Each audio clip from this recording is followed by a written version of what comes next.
Good morning, everybody. Welcome. This morning, we are very happy to welcome Rabbi Benjamin Spratt, who is known to many of us from the two times he was on the panel at our interfaith conferences the last couple of years, and he was a very, very popular panelist. Rabbi Spratt was ordained by the Jewish Theological Seminary of America in May 2008, concentrating in Jewish philosophy. In his years at the seminary, he was the recipient of many awards in Talmud, philosophy, homiletics, and the Bible. Born in Salt Lake City, Utah, Rabbi Spratt spent his early years exploring his Jewish identity. His journey took him through the conservative, Renewal, and Reconstructionist worlds of Judaism before finding a home within the Reform movement. Rabbi Spratt graduated magna cum laude in 2001 from the Honors College of the University of Oregon as a member of Phi Beta Kappa with a BA in Psychology and Religious Studies. He earned distinguished honors for his thesis on early Jewish mysticism. Rabbi Spratt has served as a religious school teacher for 15 years, a religious school director, a chaplain at Lenox Hill Hospital, and Bellevue Hospital in Manhattan.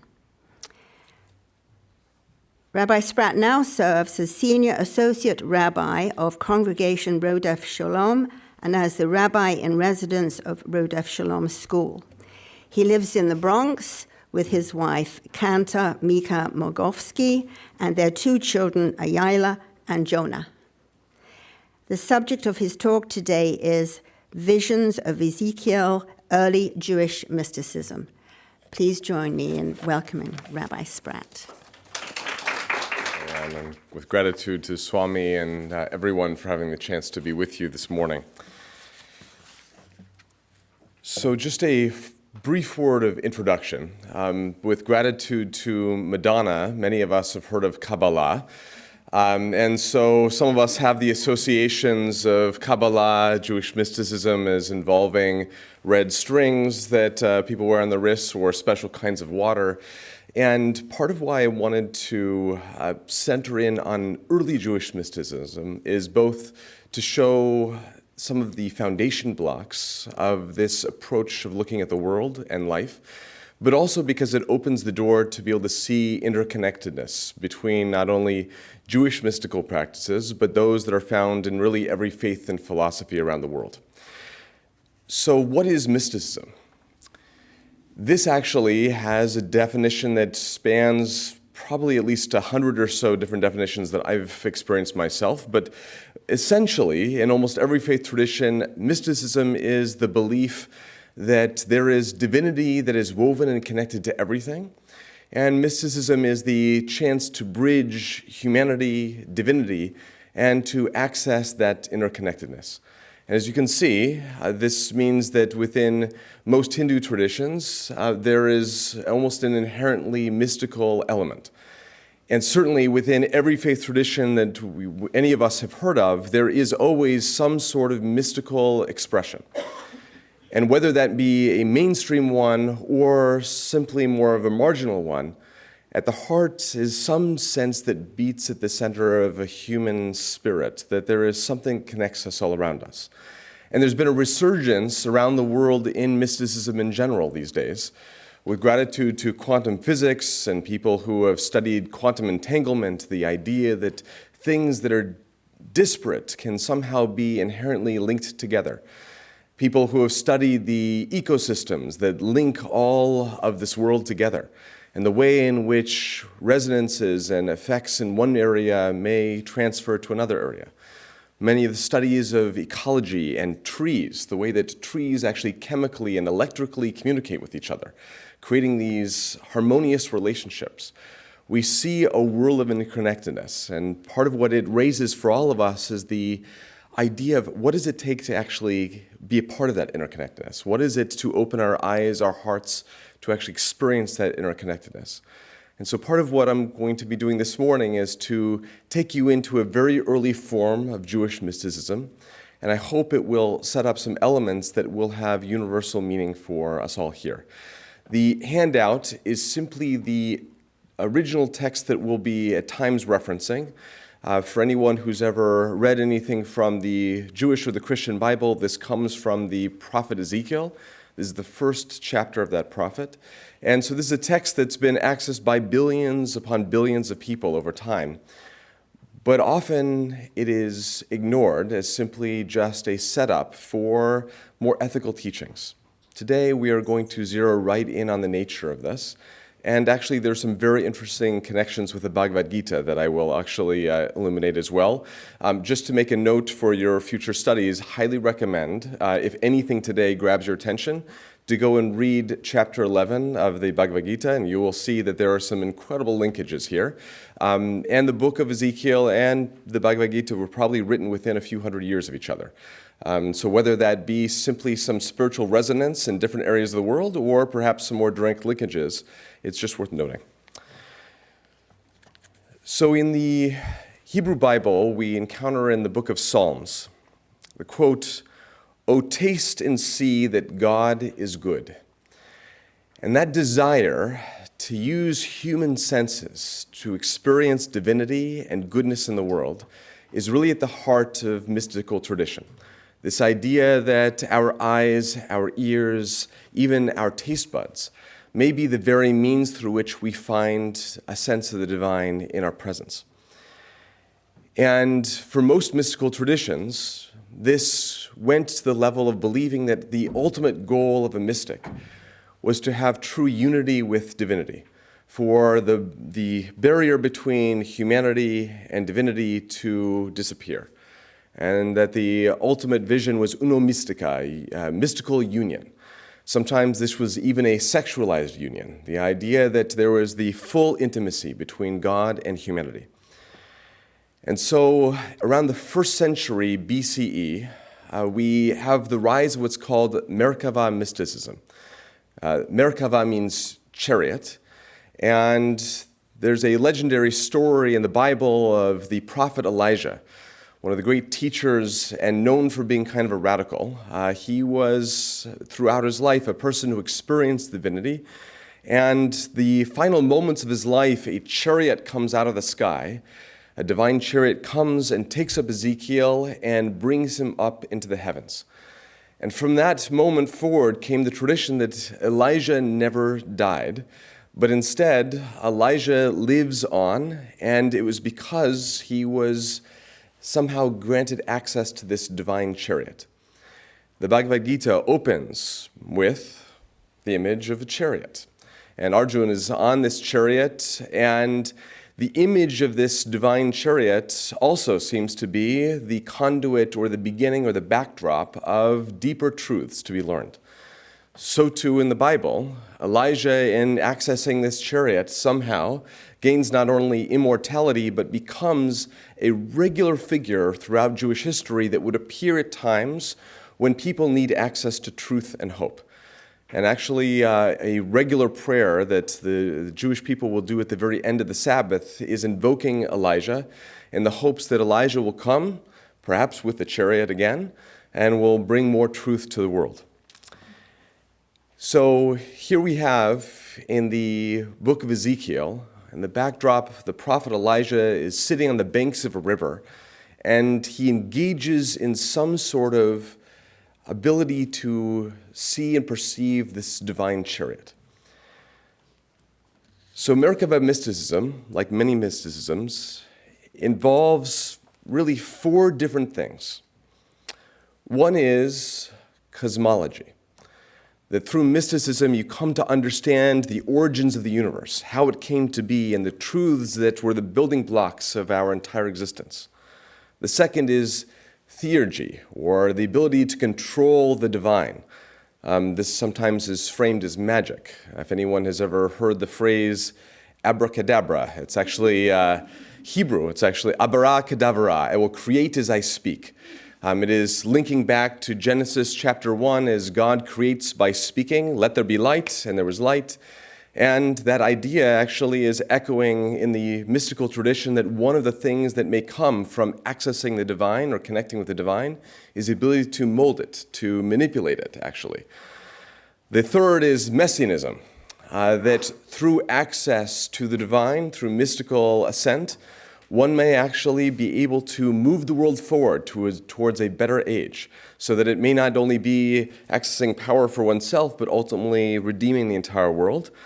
And the last is theosophy or theophany, the ability to know the divine or even see the divine. So the early Jewish mystics believed that this chariot of God was not something that exists up into the heavens, but actually exists within the deeper realms of reality. Maybe one of the ways to imagine this, and this is certainly something that's found in many religions of the world, is to imagine that the reality in which we exist, or the way we perceive this world, is a veil, is a shroud. And the divine essence is beneath that shroud. And the mystics believed actually that there were 7 layers that one would have to get to in order to access the chariot. And each of these layers would require more and more skill, more and more intention, and more preparation. The reality in which we live was seen as actually an illusion. And that through mystical preparation, one may be able to peek beneath the veil, and then beneath another veil, and beneath another veil. And so God becomes this immanent experience, something that is very clear and present right before our eyes, and yet hidden. Because in order to really tap into the divine, we have to shed the veils in front of our eyes. And so these mystics would call themselves both ascenders, but also descenders. And it was often very confusing because in these early mystical texts, most of which were written in the 2nd century BCE, or up all the way through the 9th century CE, so over a millennium of time, really these early mystical works were written. And in all of them, there's this confusing idea of, are they descending deeper into reality, or are they ascending above the veil into the heights of reality? And they come to mean the same thing, meaning that whether we see it as going up or going down, it is leaving the plane of existence in which we inhabit and finding something that is truer. The awareness of this is something that makes it into the early rabbinic writings. In the 1st century, there's a codification of Jewish writings called the Mishnah. It's the platform upon which all of modern Judaism exists today. And it means that every stream and thread of Judaism also accesses these early rabbinic texts. And so here's a quote from this early rabbinic text, just to let you know how aware people were of this idea of studying or reaching for the Merkava, the divine chariot. The laws of forbidden sexual relations found in the book of Leviticus and the Torah may not be expounded or learned by 3 people, nor the work of creation, the chapters of Genesis, by 2 people, nor the work of the Merkava, the divine chariot, by 1 person, unless he is a scholar and has understood on his own. He that contemplates these 4 things, what is above and what is below, what is before and what is after, would be better off had he never been born. Translated, the early rabbis essentially said that the only way to access the forbidden laws of sexual relationships, the smallest number of people you could do that with is 3. Because otherwise, you really wouldn't understand it. If you want to understand the beginning of the universe, you have to have at least one other person learning with you. And for a person who tries to learn alone the work of the Merkava, the chariot, probably any of these approaches would result in death. So for any of us who have wondered, should I understand what's come before me, history, or any of us who have wondered what's coming after me, for any of us who have wondered what is above me or below me, the early rabbis are warning us, really should leave that for somebody else. But if you're going to try to dabble in those waters, best that you do it with plenty of other people around you, and best that you be aware of the dangers that you actually are taking upon your own shoulders. So what would motivate people to do mystical work that was so dangerous? here were some of the benefits that the early mystics believed they could gain. They believed that through ascension or descension into the chariot, one would have increased fertility and a lengthened lifespan. They believed that you would gain the control of angels, and we'll talk more about angels in a moment here, that you would get divine knowledge that would allow for you to understand the future, and that you could gain protection for yourself and for the people around you. So here's a quote from a first century work. The greatest thing of all is the fact that one who raises a hand against him, the mystic, and strikes him, they, the angels, will garner him with plagues. They will cover him with leprosy. They will adorn him with a rash.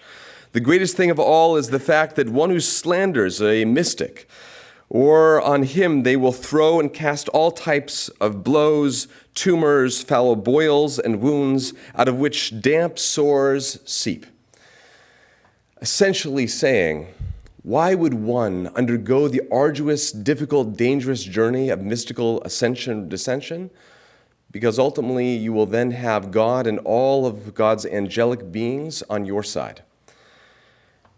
And so here would be the process of preparation.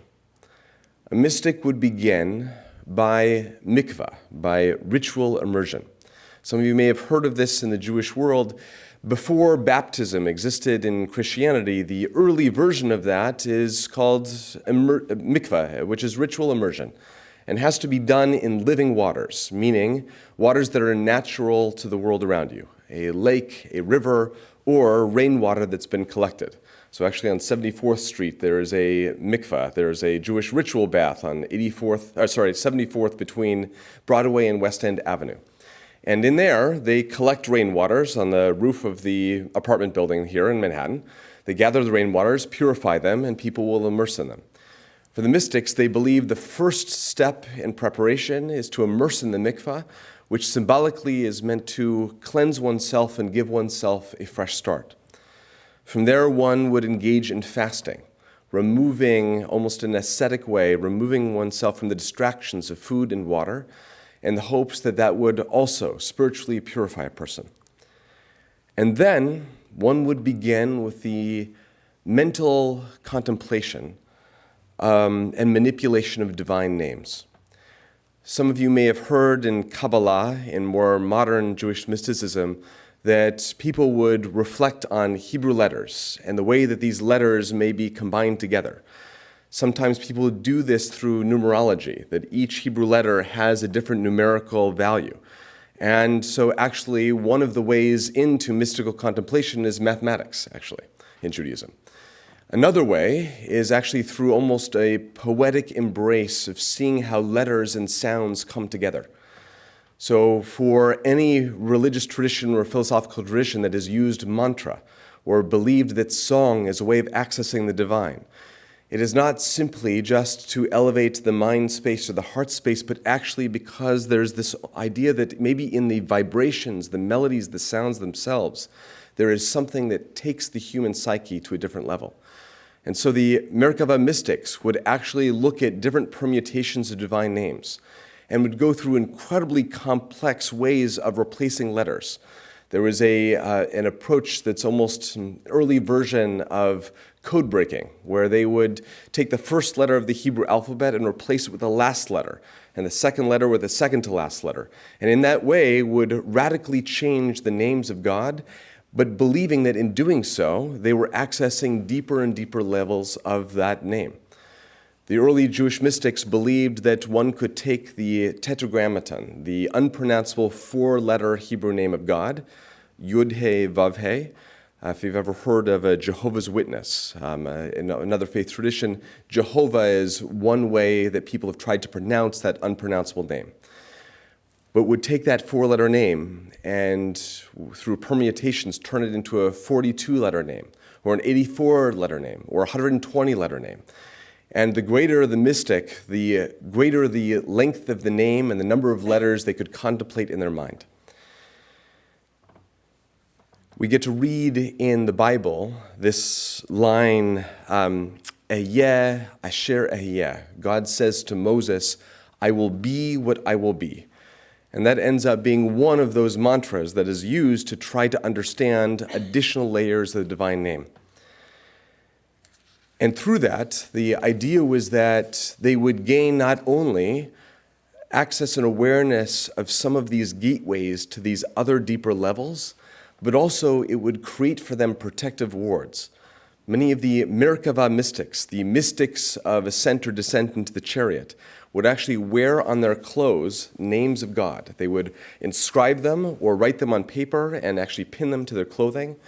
Also, we have, from archaeological digs, we actually have bowls, and many of these mystics would actually inscribe these mystical names on the bowls themselves or carve them into amulets that they would wear. The idea was that, and we'll talk about this in a moment, that in this mystical ascent or descent, they would encounter dangerous tests, and that these could be tools that would allow them to pass these tests. And so these names were actually called at times chotamot, or seals. If we think about 7 layers, each of these layers protected by a different gateway, each of these gateways protected by different seals. And these seals that the mystics would wear or keep on their lips would be the very same seals of these gateways. And so different mystics would find ways of getting to different levels of these 7 different realms of reality. So here's a quote from a 2nd century mystical text. After the beginning of mystical pursuit and the contemplation of many names, many mystics died terrible deaths. After the careless became plentiful, it was entrusted only to the prudent ones in the priestly class the true name of God. During the incantation of the Tetragrammaton, that 4-letter unpronounceable name of God, by their fellow priests, they pronounced it secretly, meaning they discovered the way to pronounce the unpronounceable name of God. Rabbi Judah said in the name of Rav, the 42-letter name is entrusted only to one who is prudent and humble and not demanding of his own rights, and one that knows it and is prudent with it, taking care to speak it only when ritually clean. Then he is loved both above and below, is awed by his peers, and given to 2 worlds, this world and the world to come. That is, at a time these days where words are cheap, where they are tweeted all over the world, and many of us are proud bloggers, and we've learned that everyone can be an author and everyone can be a spewer of language.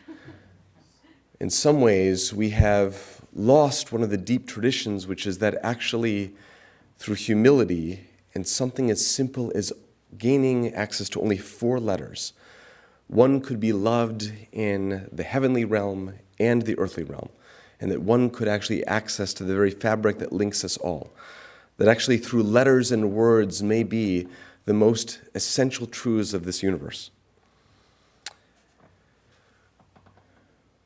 So another story, this time from a 1st century mystical work. Once while on a journey, Rabbi Yochanan ben Zakkai was riding on a donkey, with Rabbi Elazar ben Arach driving the donkey behind him. Rabbi Elazar said, "Master, teach me a portion of the work of the chariot." He replied, "My son, have I not already taught you that this work is not to be learned in the presence of even one person, unless he's a sage and capable of learning it on his own?" Rabbi Eliezer then said, "Master, allow me to say something in your presence." And so he replied, "Speak it." Rabbi Yochanan ben Zakkai then dismounted the donkey, wrapped himself in his robe, and sat up upon a stone beneath an olive tree. Rabbi Elazar then said to him, "Master, why did you dismount the donkey?" Rabbi Yochanan said, "As you are about to expound on the work of the chariot, the presence of God will be with us, and the angels may accompany us. Is it acceptable that I should continue riding this donkey?" As Rabbi Eliezer began expounding and teaching the work of the chariot, fire descended from heaven and touched all the trees of the field, and the trees began to sing. An angel also was heard in the fire saying, "Definitely this is the work of the chariot."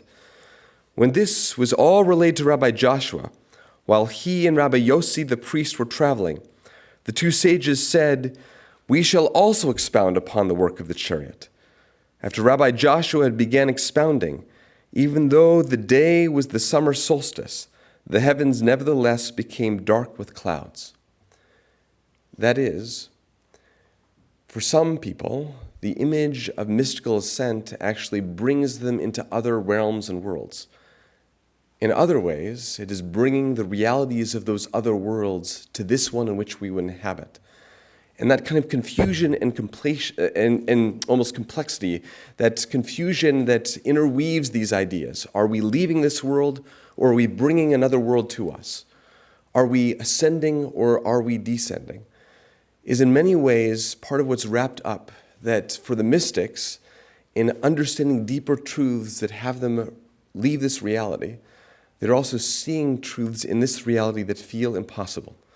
The notion of trees singing, the notion of the sun being blotted out in an instant, the idea that through studying and contemplating mere letters, one can suddenly have their mind and their heart lit and ablaze. And so the mystics believed that there were palaces, that the world in which we inhabit is a palace, though it may not always look it on the surface. That with each of these palaces, we come to see more and more things that are both beautiful and terrifying. And so they believed that angels, these expressions of God, are the very things that can both open people's eyes to see that deeper reality, but also protect us from going further than we are allowed to. Some of us, with gratitude to Renaissance art, think of angels as little babies with wings, and perhaps they are.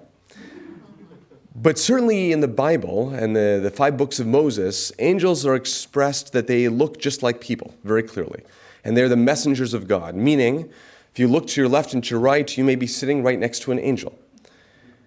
For the mystics, they believed that these angels actually, it was important to recognize that angels live amongst us, and that there is a permeability between humanity and the angels. There's a story of Enoch, a biblical figure that's mentioned in the beginning of the Torah, where it says that he walked with God, and they come to believe, the mystics believe, that actually Enoch became an angel. And for the mystics, one of the greatest of angels was an angel called Metatron. So great was Metatron that actually he looked like a mini version of God. That for a mystic who would ascend and would get to the final realm, they would see a small throne and see a being sitting on that small throne. And for the mystic, it was easy to confuse that small throne and that being on that throne was actually God. And over again, we hear encounters of mystics with Metatron, confusing Metatron with God, and in that moment, instantly dying. Meaning that through mystical ascension or descension, we encounter things that come closer and closer to truth, which also means that we are most easily swayed from accessing that truth. It becomes more and more dangerous because we come to things that are closer and closer to what is real and essential, and it means that it is harder and harder to discern what is actually false and what is true. And when Metatron is encountered, we are reminded that a human being may become second most to God, that a human and an angel may actually be deeply confused left and right. And so there's an etiquette that one brings. Each of the angels would have their own language, their own name, would have their own tools that they would access. Each of them would protect these deeper realms in their own way. Some of the realms, the gateways, were said to have spears on the outside. Some said to have tens of thousands of mouths filled with gaping teeth. Some of them had phallic or vaginal imagery. All of these meant to disturb the mystical ascender or descender in a different way and challenge them in a different way. And so each person had to sit with the angel, learn the language of the angel, gain the name of the angel, and find the way to get through that gateway. In your sheets, you'll get to see in Ezekiel chapter 1 a number of different images that I wanted to refer to before I continue with some speaking here.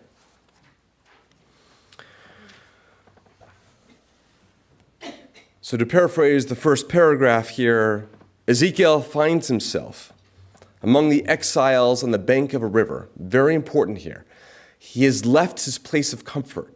He is exiled. He is abandoned. He is in the wilderness of the world, and he is alone sitting on the banks of a river. He has left the place of comfort, left the place of establishment, and in that wilderness, in that disruption, he finds himself beside waters. Remember what I had said about immersion as one of the essential elements, that it is in accessing the waters of the world, the natural waters, that we come to a cleansed state of being. There he sees a stormy wind that's sweeping in from the north, a cloud flashing with fire, and then, like chashmal, which in Hebrew, modern Hebrew, means electricity. Here we have no idea what it meant, so I left it untranslated. Some chashmal, some, you can think of it as electric storm if you want, and there's something unusual going on. So we find a person disrupted from his way of being in the wilderness of the world, noticing something that is both natural and deeply unnatural. And so he looks further. And it is in noticing that small distinction of something that is both natural in the world, but also something deeply unusual in this world, that he finds his first gateway. And there he sees the figures of 4 chayot. I believe in the Bhagavad Gita, the chariot is pulled by 5 horses, if I remember correctly. Here we find 4 chayot. Chayot means living creatures. We're not exactly sure what it means here, but literally translated as living creatures. Most people see this as another form of angel. And we get various descriptions here of these angelic beings. They had wings, they had various faces, they had calves' feet. And as you go down here, you'll see that they were surrounded by fires and burning torches. There were flashes. We're getting the backdrop of drama and fear. If you go down to verse 19 here, and earlier you'll see in verse 14, also in 16, there's another class of angels called the Ophanim. We have no idea what those Ophanim are. Some mystical works call them the angel of Sandalphon, a particular angel that tried to inspire people to engage in mystical ascent or descent. And finally, as we get to verse 25 here, there was a voice from above the expanse that was above all of these different angelic heads. They would halt, they would release their wings, and above the expanse there was the appearance of sapphire and the semblance of a throne. The throne is the chariot. The Merkava, the mystical, goal is essentially to gain access to the throne of God. And above the semblance of the throne, there was something that had human form. Some of us in the world have heard that Judaism is a monotheistic tradition, believing in only one God, and that God has no form, certainly no human form. All you have to do is read the Bible itself and see that that maybe not quite as simple as that. And as many of us have seen that almost every faith that disparages another faith for its belief system, if you study it long enough, you find those very same beliefs within it. You'll find many Jews in the world that will feel discomfort walking to a church and seeing the image of Jesus, the idea of divinity in a human form, and say that's absurd.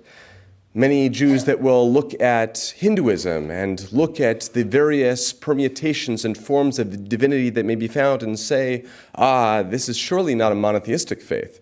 Look at all of the different forms of God in this. And yet, you find a very similar idea here. We find a single idea of divinity that may in fact take a human shape, that may be expressed in myriad angelic beings, and yet maybe is still all one essential truth. Very interesting to see that as one dives deeper into almost every faith tradition, but certainly the mystical versions of those faith traditions, they come to look more and more closely aligned. And so as Ezekiel is looking at this Godhead, this shape that's almost like a human form, he sees this chashmal, this electric storm all around it, and like the appearance of a rainbow that would be in the clouds on a rainy day, So was the appearance of the surrounding effulgence, this is surrounding glow. That was the appearance of the semblance of the glory of God, and when I beheld it, I flung myself down on my face, and I heard the voice of someone speaking. That was the scene as the essence, the ultimate goal of mystical ascension. That one would come to actually behold divinity with one's own experience and senses, and in that way hear the call of God. Many of the early mystics believed that God calls out to every person at every moment of every day. And that when we look back at some of the biblical prophets, and perhaps some of the other prophets and great spiritual teachers of other faith traditions, what made them unique was not that there was something special about them, but that they were simply willing to take notice and hear the call that was there all along. And so these mystics looked at the biblical figure of Abraham and heard and noticed that Abraham was called Lech Lecha, the age of 70, out of nowhere. We know nothing about his backstory. God calls to Abraham, go to a place that I will show you. And for the mystics, they believed it was that at the age of 70, Abraham was willing to slow down long enough, listen more intently than anyone else, to be able to hear the call that was there all along. Anyone could have done it. He was simply the first to do it. But it took him until the age of 70 to do so. Moses, at the age of 80, is wandering around in the desert as a shepherd, having fled Egypt. And he notices a bush that's burning in the middle of the wilderness. At age 80, he stops long enough to notice there's something unusual at this bush. Not that we wouldn't expect at times for a bush to be burning. That's not unusual. But he looked at the bush long enough to notice that it was burning, and yet it wasn't consumed. And it's in noticing the unusual within the usual that he comes to hear the voice of God calling out to him. For the mystics, this is where everything begins. It is, can we walk through the usual rhythms of the world and notice the unusual? Are we able to hear the call that is there in every moment of every day that speaks to us? And ultimately, it is in sitting in that call that perhaps we come to the place of accessing the chariot, which is another image for the innermost palace of God, the deepest realm in which God's voice calls out to us. And so the angels saw their goal as both being the one to entice a person to take notice. In the Hebrew Bible, angels appear and call out all over the place. The early rabbis, the early mystics pick up on this and believe that angels call to us when at least two people come to learn together. These early mystics believed, and you got to hear a quote that I mentioned earlier, that if you want to access truth, you can't do it alone. You need to have other people with you. And the idea was that if a person learns with another person, gaining another perspective from another person in front of them, that an angel will come to dwell with them. And that angel may entice them to look a bit deeper. But in both maybe a playful or even deeply traumatic way, those very same angels are the ones that try to keep people from going further. Again, you'll see this paradox here. The angels both entice and draw in, and also push and keep away. Here's a description of, this is from a 2nd century mystical work, of that paradoxical relationship here. So the holy chayot, those beings, those living creatures that are mentioned in the book of Ezekiel, are by the gate of the 7th palace, the innermost realm. The 256 faces of all the holy chayot are by the gate of the 7th palace. Greater than all of them are the 512 eyes of the 4 holy chayot by the gate of the 7th palace. They have all the facial forms of the 16 faces of each of the chayot by the gate of the 7th palace. Everyone keeping up with the math here? Whenever someone wants to descend to the Merkava, to the chariot, the prince Anaphiel opens for him the gate of the 7th palace. The man goes in and stands on the threshold of the gate of the 7th palace. The holy chayot then look at him with their 512 eyes. Each one of the eyes of the holy chayot is split open, the size of a large winnower's sieve. And their eyes look as if they race like lightning. The man shudders and trembles and recoils. He faints in terror and collapses. Anyone who's read any H.P. Lovecraft or happens to be a big fan of Stephen King, the horrific is also another pathway towards the deeper realms of reality. That it is not only through ecstasy and joy and love that divinity is accessed, but also that one must go through the terrifying if we want to understand what is real and true. We look at our myriad human emotions and expressions, and for the early Jewish mystics, they believed that the full way of accessing the divine needed to require all of those. And so they will sometimes sexualize their mystical ascent or descent just as much as they will go and imagine the angels with 516 eyes, lightning coming out of their eyes, ready to fry them at any moment. The terrifying, the desirable, the joyful, the rage-inducing. All of these emotions ultimately are seen as different pathways to go deeper. And so here is one of the most famous Jewish stories of all of Jewish mysticism. This is studied in Kabbalah, modern Jewish mysticism, and it's a story that dates back almost 2,000 years. It's found in the Talmud, the great work of early rabbinic literature, and so it's studied also in every yeshiva, every Jewish learning house around the world. It's also one of the most perplexing texts, so maybe some of you will be able to expound this and explain it to me. 4 men entered the orchard, Pardes. Ben Azai, Ben Zoma, Acher, and Rabbi Akiva. Rabbi Akiva said to them, "When you draw near to the stones of pure marble, do not say, 'Water, water.' For it is written, 'He who utters lies shall not be present in God's sight.' Ben Azai looked and died. Of him, Scripture says, 'Precious in the eyes of God is the death of God's saints.' Ben Zoma looked and went insane. Of him, Scripture says, 'If you find honey, eat only your fill, lest you become stuffed with it and vomit it up.' Elisha, also known as Acher, the other, capital O, the other, looked and cut the shoots. Of him, Scripture says, 'Do not let your mouth bring your flesh into sin.' Rabbi Akiva ascended safely and descended safely. Of him, Scripture says, 'Draw me, we will run after you.'" These are 4 of the greatest rabbis of the early rabbinic tradition. 4 of the rabbis that come to shape all of Jewish law that is studied and lived out today, 2,000 years ago. These 4 rabbis enter into what's called Pardes, this divine realm. They come to understand Pardes is actually an acronym for Pshat, that is a contextual, literal understanding of text. They will come to understand Remez, that is a more allegorical understanding of it. They will come to understand Drash, a more exegetical understanding of it. And finally, Sod, the hidden realm of it. Meaning these rabbis would take basic text, a passage from the Bible, a passage or a quote from another teacher, and they would look for a deeper layer and a deeper layer and a deeper layer. And it is through the study of text and word that they would come to enter into the divine orchard. By the early mystics, they saw this as simply another version of the chariot.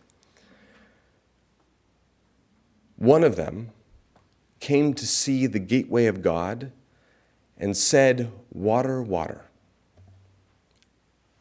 If you understand what that means, fantastic.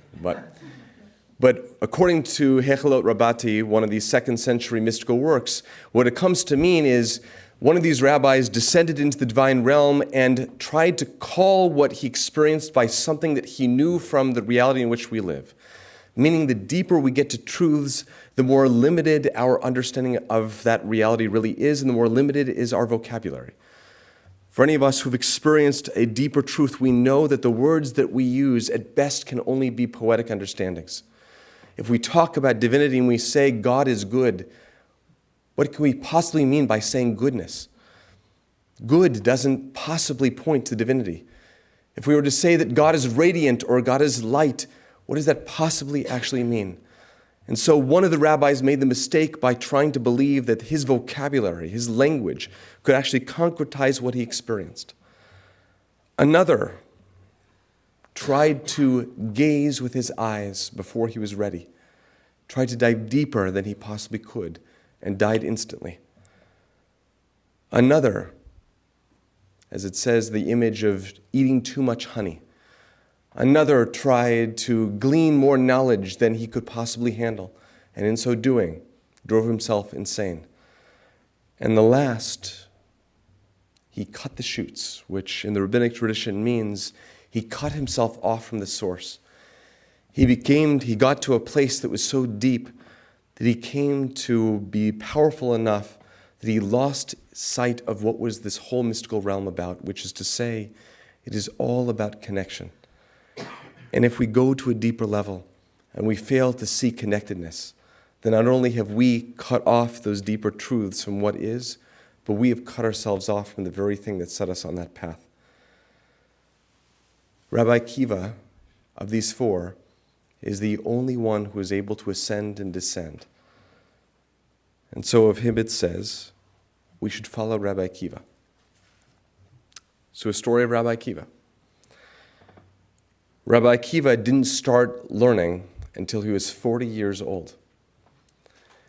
There's a tale told of him, a parable. There was once a stonecutter who lived in a village that was grappling with drought. And the people of the town were losing faith, had no ability to understand a future before them. And so as they were starving and thirsty, the stonecutter left the village and climbed a nearby mountain. There he took out a small little hammer and a small little chisel, and he started to chisel away little pebbles off the mountain. He would fill his pockets with the pebbles, would descend the mountain, and would deposit them in a river that was nearby. And then he would go back home and fall asleep. And the next day he would do the same thing, climbing the mountain, chiseling up pebbles and depositing them in the river. Finally, after weeks of this, the people of the town decided to follow the stonecutter. And they sat at his feet on the top of the mountain and said to him, "What do you possibly think that you're doing?"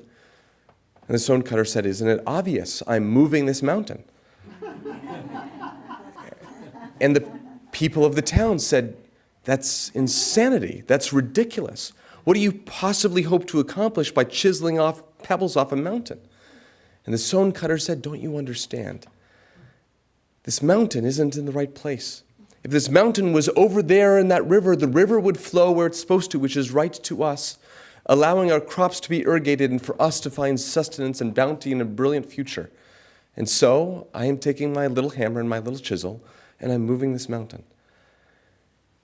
And so the rabbis taught this of Rabbi Akiva, that at the age of 40, he came by and saw a small little drop of water falling from a little crack in a rock by a mountainside. And the drop was falling on a rock beneath it.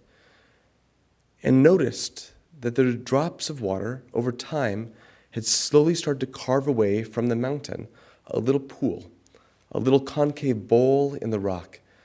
And he said that if one little drop of water has the power to do this, then surely I, even at the age of 40, will be able to glean the wisdom of this world. And it's from that teaching that came the very famous Kabbalistic understanding that one cannot engage in mystical works and learning until you are 40 years old. Because if the great Rabbi Akiva, the only one of these rabbis who could ascend and descend without dying, if the moment that he started learning was at age 40, all the more so for any of us regular people. But it also suggests something tremendous, that mystical wisdom can be gained by anyone, regardless of background. That the deepest wisdom can be found in something as simple as a drop of water.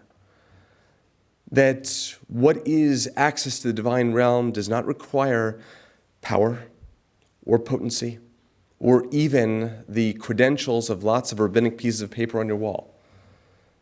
That all it takes is a person willing to walk into the wilderness of the world and, like Ezekiel, stop beside a bit of water and notice that there is a deeper truth to be held there.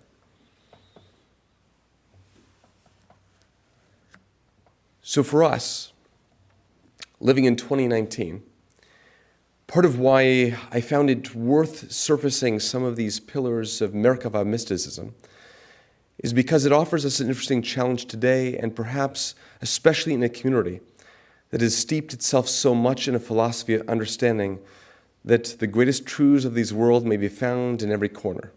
And as a Swami said to me a few years ago, that one of the lessons of true wisdom in this world is recognizing, both with humility, that there is always what to be learned from another person. Also, the confidence to know that there is always what wisdom that we may be able to convey to the world around us. And for all of us here, early Jewish mysticism was founded on the idea that we could take one simple chapter of text and through it find the very keys to help us understand something deeper.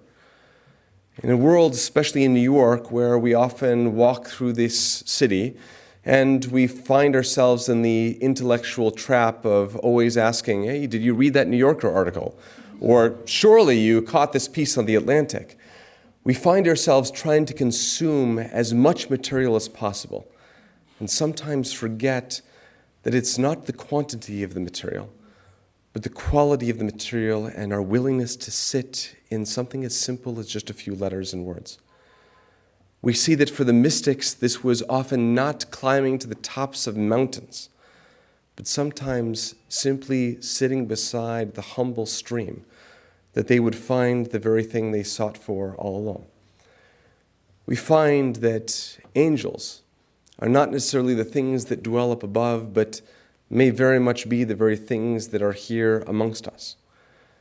We come to see that the very things that terrify us in this world may also be the very source of understanding truth, as well as something as simple as laughter and joy may be the voice of God calling out to us.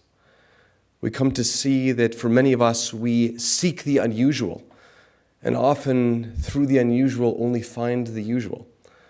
And what it would be for us to flip that on its head? What would it be if we walked the same path again, to take the usual walk, and to perhaps in that usual way come to find something unusual that calls out to us? And perhaps another lesson for us today is to see that for these early mystics, they confused ascending and descending, I think purposefully. Many of us, we want to rise up from where we are. We want to lift our heads a bit higher. We want to feel more worth and value in this world. And in that desire for inflation, sometimes we end up descending in our quality of character. We don't have to look far in this world to see that the people who often purport to have wisdom often have the very lack of it. That it is often the very people of humility that lower themselves that are our greatest of teachers. And so I think it is no accident that the mystics would call themselves the Yordei Merkava, the descenders into the chariot. Perhaps a reminder for us that we should look for not only the ways that we can lower ourselves just a bit, but also to look in the world around us to see that perhaps the most apparently lowly may be the most spiritually lofty.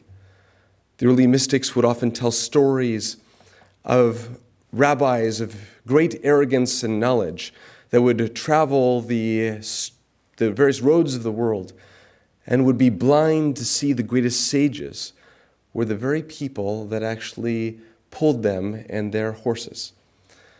There's a story of one rabbi who came to a town and saw a lowly beggar on the street and scoffed at the beggar for addressing him, a great rabbi, with such disdain, begging, for surely a rabbi should never sink so low as to lift up a struggling person on the world. And then the prophet Elijah, the great prophet who had been taken by the divine chariot, comes to visit this rabbi and says, "You forever will live amongst the maggots of the world, for you failed to see that an angel of God was in your midst." what it would be for us to look to each person we encounter and believe that the person we encounter may indeed be one of those angels, both the person that can entice us into the divine realms, but also may help safeguard us from going to places that we are not meant to go to. What would it be if we brought the humility, but also perhaps the belief in oneself that maybe we are one of those angels? And maybe the divine truth that echoes forward now thousands of years later more than any other, which is that this was never meant to be something that was commercialized with Kabbalistic red strings or with specially purified water that cost $20 a bottle. That mystical truths are embedded into this world. And last year I mentioned this at the Interfaith Conference that I had the honor of being with you in. Joseph Campbell, he said that every stream of philosophy and religious tradition was simply a different path up the same mountain. And the farther along the path you go, the more similar the viewpoint. And part of what I love most about mysticism is that if you sit in the mystical works of any faith tradition, you will see almost identical imagery, almost identical teachings. And this teaching more than any other, which is to say that mysticism is not a secret philosophy that only a few can hold on to, though many try to protect it from being so. It is actually a truth that vibrates in everything and everyone. It is in the trees and the glass of water. It is in the face of the person beside us, and it is, yes, right here within us. And it is in engaging in our own spiritual practices that we come to see that it is but one path to realize that ultimate truth, that everything is one, that everything is connected, that each of these palaces is getting us deeper and deeper to the true chariot of God, which is a voice that calls out to every one of us, a voice of love, a voice of embrace, a voice of connection, and a voice that invites us to lovingly say, we are all one. At the end of every Jewish prayer service, we come to a line that says, on that day, a day that we yearn and hope for in the future, on that day, God's name will be one and God will be one. As though to say, right now, God's name is not one, and right now, God is not one. And why is that? It's so long as we fail to realize that God is one and that God's name is one. That if we fail to realize that we are one, if we fail to see the connection of me to this podium, to this chair, to the flowers, to the water, if we fail to see that connectedness, then like that rabbi, Ben Zoma, who said water, water, or flower, flower, or podium, podium, or Adonai, Adonai, we have failed to understand the deepest of truths. And it is so long as we do that that we will always be cutting the shoots. We will always be creating separation. The ultimate teaching is that God will be one when we see that God is one, and that God will be one when we see that we are one. So thank you for the chance to get to be with you this morning. So if there are any questions, or certainly I'm sure I threw out plenty of things that were perplexing and confusing, and I apologize for that, but if there's anything that would be helpful for clarification. I have a question now.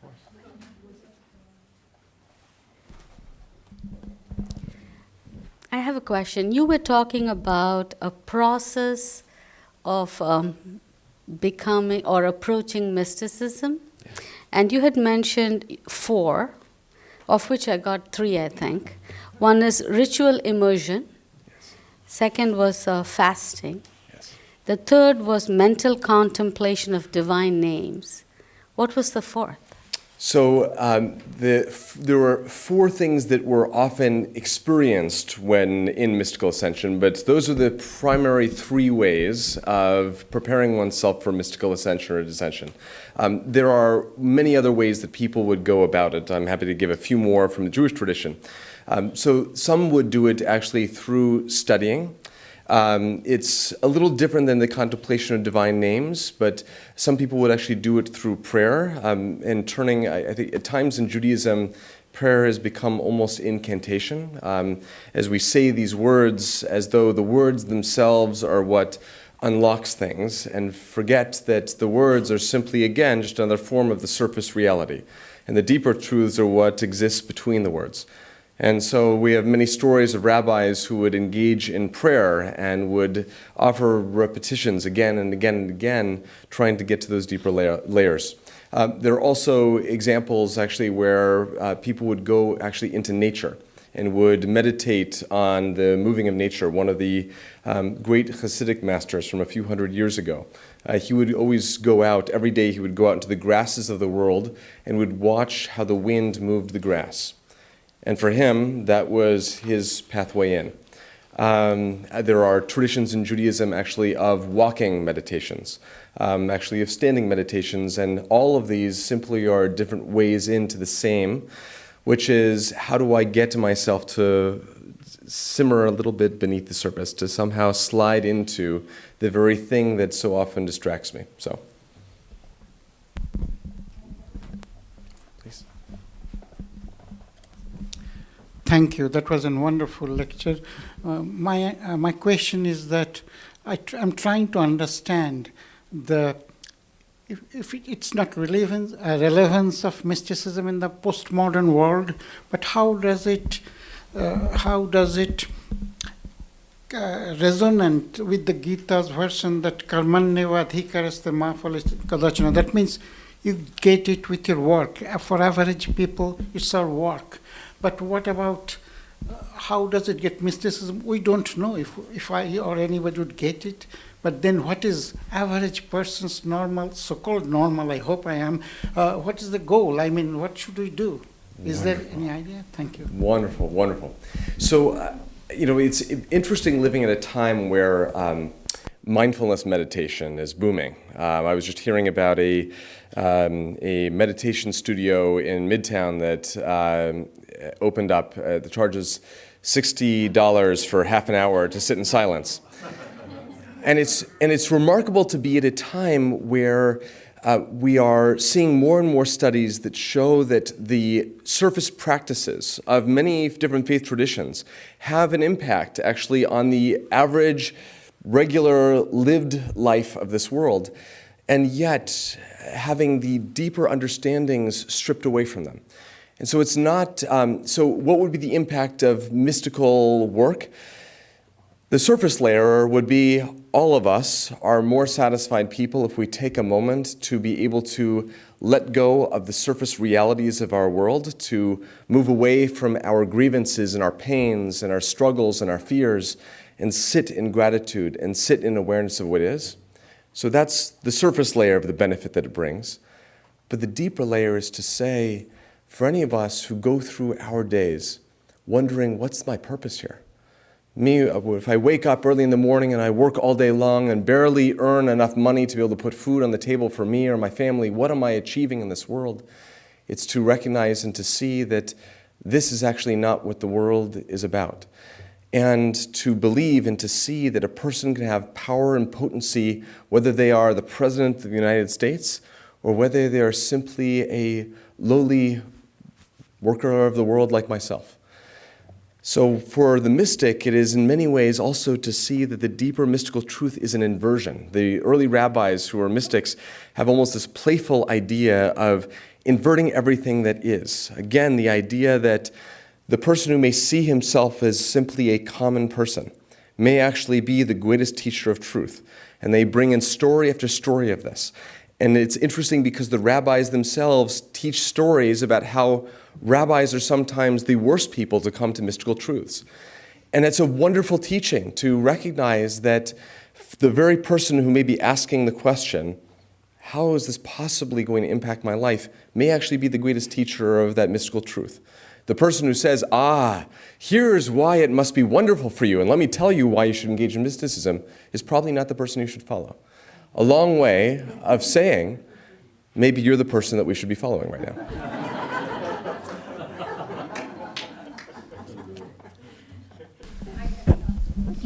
Thanks for the great talk.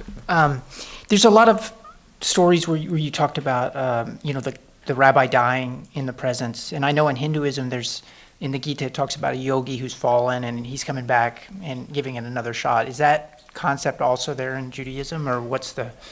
So Judaism has existed in pretty much every era and almost every area of the world, and the result of that means that we have in Judaism almost every belief you've ever heard of.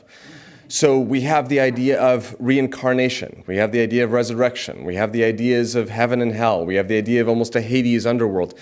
Meaning, yes, there are stories of people who die and come back. There's also plenty of Jewish traditions that say, nope, that doesn't happen. Leaving us with the answer of, so, and part of the result of that is actually in the ambiguity allows for us to both bring humility, meaning I certainly would never say it's impossible for a person to die and come back with another chance, because there's many, many tales of it in Jewish tradition.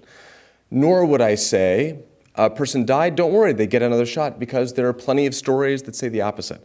Again, you may be picking up on a certain pattern here, but meaning I think some of what is important is in many ways acknowledging that the tales in the Gita, for example, very much parallel tales that we will find within Jewish tradition. And I think some of that, for me, echoes a wisdom that suggests that there is something that people are tapping into in multiple faith traditions, multiple places of the world, in multiple eras. Again, chapter 11 of the Gita was made popular by Oppenheimer, and that's an unfortunate association. But what's really remarkable is that the images that are in chapter 11 are very similar. This idea of, a sky that is illuminated with almost fires and electricity, almost an identical image, and the idea that somehow in the transmission of this truth through the Gita, that there is both an awareness of the future and what the future will bring, but also the danger and the possibility of death, which is what obviously Oppenheimer picked up on. So. Anyway, I hope that answered the question.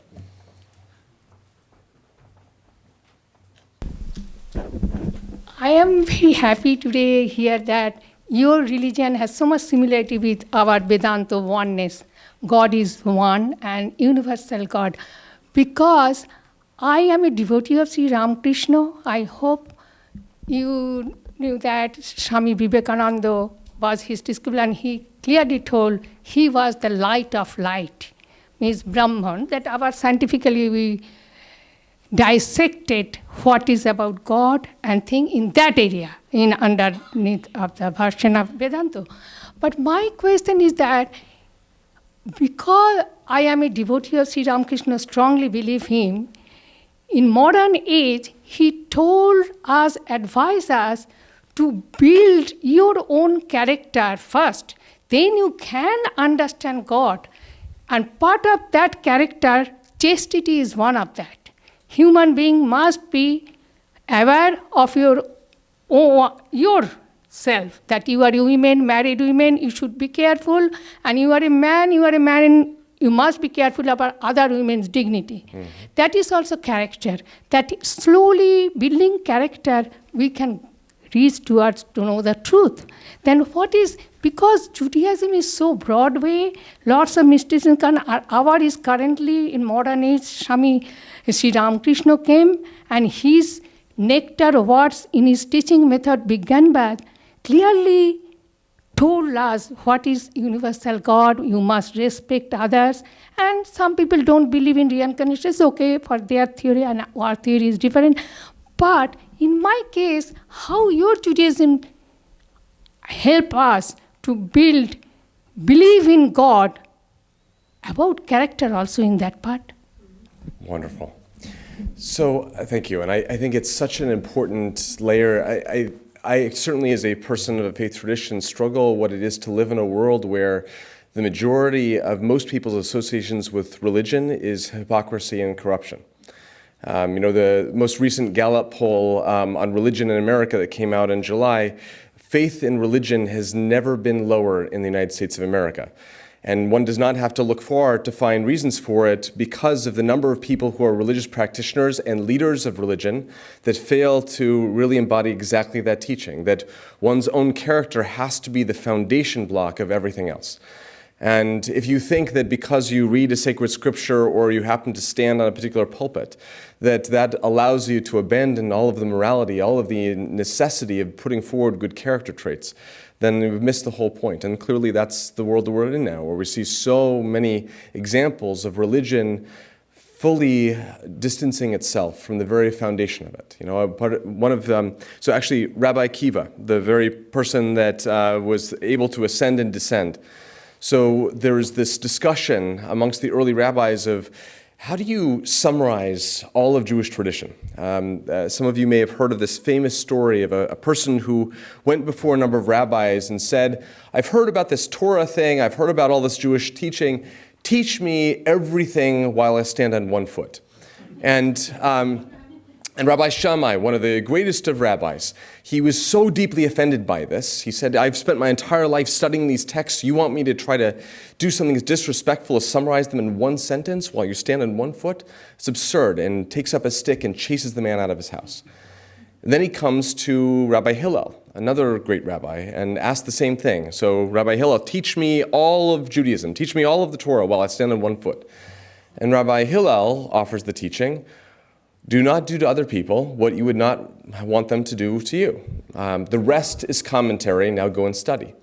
And Rabbi Akiva, he summarizes it even more concisely. That is a great skill for rabbis, by the way, to be able to be concise. You can see I'm not very good at that yet, but maybe in another 40 years. Rabbi Akiva summarized it with 3 words from the Torah. V'ahavta l'reacha kamocha. Love your neighbor as yourself. That's it. Everything else is simply a permutation expression of that.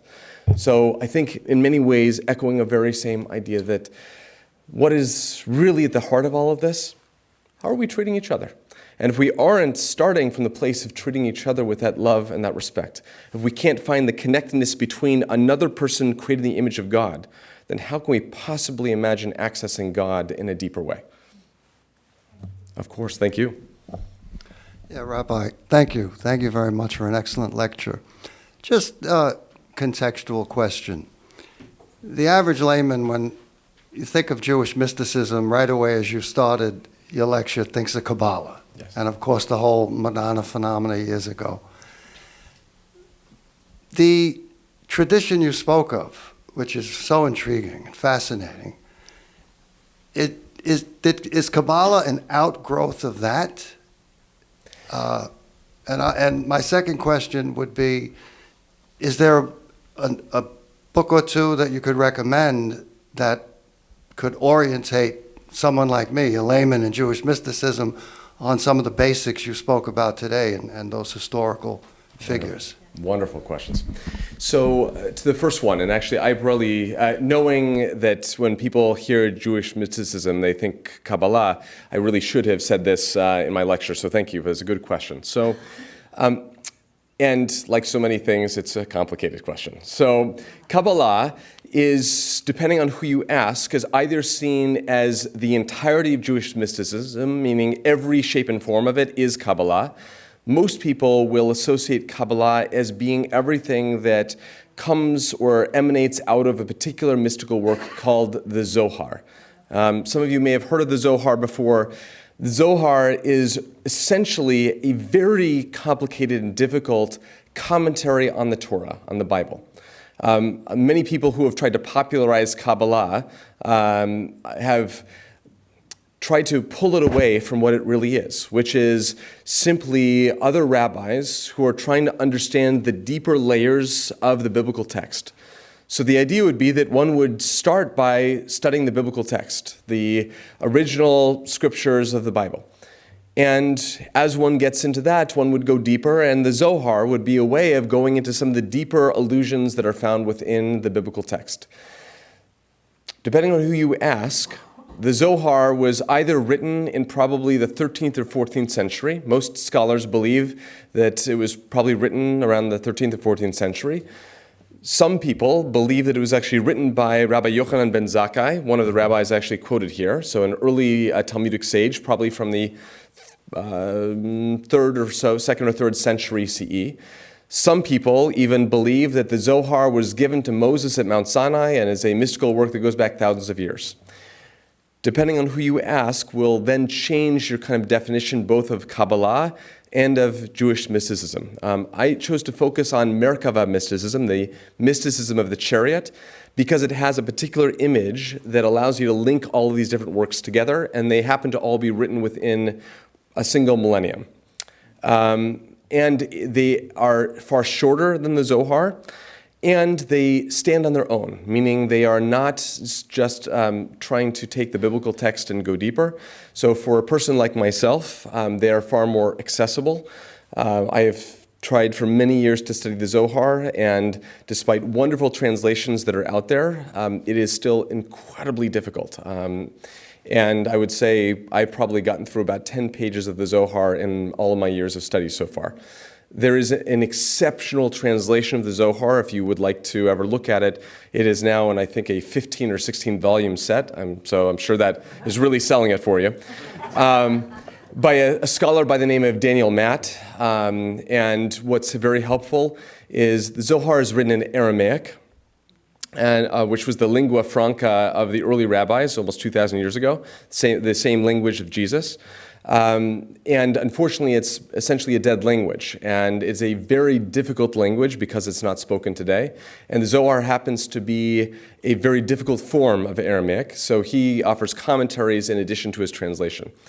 As far as a way into Jewish mysticism, there are a couple of ways that I would recommend. One is for anyone wanting a more academic approach that will give you kind of a survey of the many flavors of it. There is a book by Gershom Sholom, who was in the 60s and 70s really the preeminent scholar of Jewish mysticism, and it's called Major Trends in Jewish Mysticism. And any work that has been written since then will reference it. It is really, in the English language, there is no better academic primer to Jewish mysticism in its many forms. He has several chapters all on Merkava Mysticism and Hechelot literature, the literature of the palaces, those 7 palaces. For anyone wanting a less academic approach, there are a couple of books. One is a book by, Lawrence Kushner called The Way into Jewish Mysticism. And it's a very accessible book. Highly recommend it. It's a part of a series called The Way Into, Various Things in Judaism, but it's a very accessible book. That would be my biggest recommendation. There are others that have been written that are really meant to get people into mystical practice. If you want any of those recommendations, happy to give them to you, but I would recommend reading one of those first 2 books before then. Any other questions?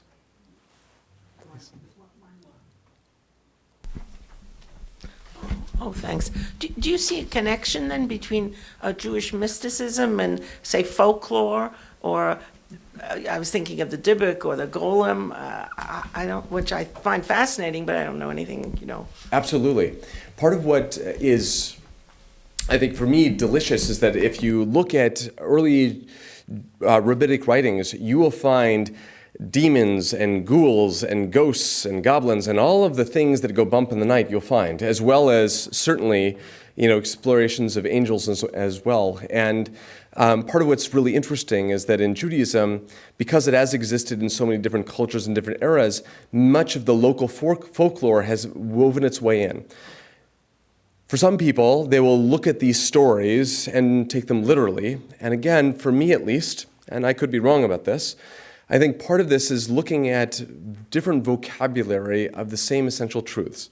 If you sit a mathematician down, and you sit a quantum physicist down, and you sit a musician down, and you ask them to go into the essential depths or the frontier of thinking in each of those disciplines, you will see that each of them is speaking about very similar things, yet using a very different vocabulary.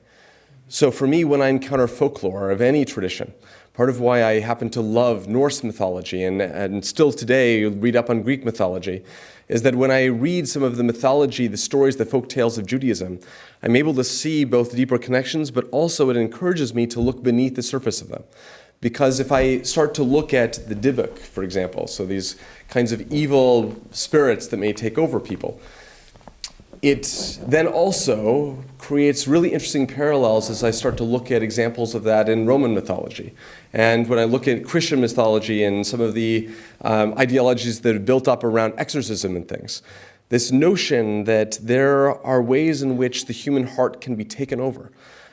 I'm sure some of us in our midst may be psychologists and can offer a DSM-5 version of what that means. But yes, I absolutely believe that for any of us looking to find unity in the world, we are inherently beings of story. Our minds inherently create cause and effect relationships. Whether we want to or not, we are threaded together by story and narrative. And I think the biggest misstep we all make is when we take story literally and fail to realize what ripples beneath the surface. Anyone who is a historian, we know that there is no such thing as objective history. We know that what best we're getting is one refraction of something. And so if we want to understand the truth that is within history, it is always in looking beneath the surface of it and knowing the limitation of the actual tale that has been given to us. So too, I think, with folklore. So, anyway. So thank you so much, Ben. Thank you. Thank you all.